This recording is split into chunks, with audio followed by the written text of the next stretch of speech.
எல்லாருமே கண்டிப்பாக மொபைல்ஸில் ரீல்ஸோ இல்லை ஷார்ட்ஸோ கண்டிப்பாக பார்ப்போம். அப்படி பார்க்கும்பொழுது நம்ம ஃபோனை இந்த மாதிரியாக வச்சு யூஸ் பண்ணுவோம். அதாவது நம்மளுடைய கடைசி விரல் அந்த சுண்டு விரலை அடியில் கொடுத்து தான் யூஸ் பண்ணுவோம். ஸோ அப்படி கொடுத்து ரொம்ப நேரம் நம்ம அதை யூஸ் பண்ணும்பொழுது அது மட்டும் இல்லாமல் நம்ம டெய்லியும் அந்த விஷயத்தை பண்ணிக்கிட்டே இருக்கோம். அப்படி நம்ம பண்ணும்பொழுது நம்மளுடைய விரலுக்கு ஒரு சின்ன பாதிப்பு வரும். அதை நம்ம யாருக்குமே மைண்டில் நோட்டீஸ் ஆகிறது கிடையாது. ஏன்னா அது டெய்லி ரெகுலராக நம்ம பண்ணுறதுனால அதனுடைய வலி நமக்கு தெரிய மாட்டேங்குது. நீங்கள் அந்த விரலை பார்த்தீங்கன்னா போதும், நீங்கள் உங்களோட விரலையே இப்போ எடுத்து பார்த்தீங்கன்னா உங்களுக்கு அந்த இடத்துல ஒரு சின்ன பெண்டாக இருக்கிறது கண்டிப்பாக தெரியும். என்னோடய விரலில் பார்த்தீங்கன்னா கிட்டத்தட்ட அந்தளவுக்கு கேப்பே இருக்கும். ஸோ அந்தளவுக்கு நம்ம ஃபோனை வந்து வெர்டிகலாக ரொம்ப நேரம் நம்ம யூஸ் பண்ணுறோம். ஆனால் நம்மளுக்கு அந்த டிஃப்ரென்ஸ் வந்து தெரியவே மாட்டேங்குது. ஸோ அதில் இருக்க அந்த பிரச்சனையை சால்வ் பண்ணுறதுக்காக இந்த பிங்கி சேவர் வந்து நம்ம பண்ணியிருக்கோம்.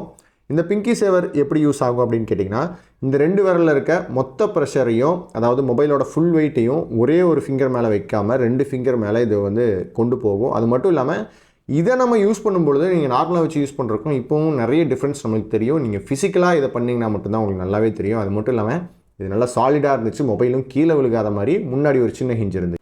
இந்த மாடல் மேக்கர் வேர்ல்டில் அவைலபிளாக இருக்குது. வேணால் ட்ரை பண்ணி பாருங்கள். அதெல்லாம் இந்த ஊர்ல எவனுக்கு தெரியுது? ஐடியா இல்லாத பசங்க.